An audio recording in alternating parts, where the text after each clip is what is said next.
నమస్తే, welcome to Telugu రాజ్యం. మహానాడు అంటే టీడీపీ నాయకులు కార్యకర్తలందరికీ కూడా ఒక పెద్ద పండగ అని చెప్పొచ్చు.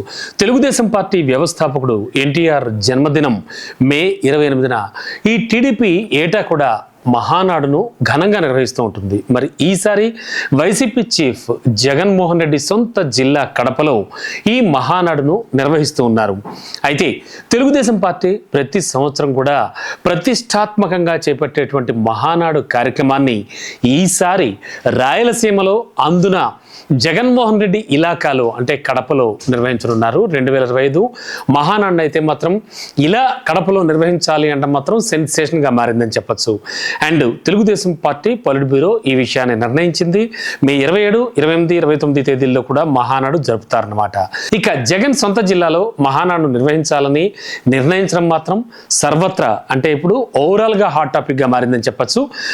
అసలు ఒక్కసారి ఈ మహానాడు ప్రస్థానాన్ని మనం గమనిద్దాం. మొదటి మహానాడు గుంటూరులో నిర్వహించారు. అండ్ 1982లో తెలుగుదేశం పార్టీని సీనియర్ ఎన్టీఆర్ స్థాపించారు.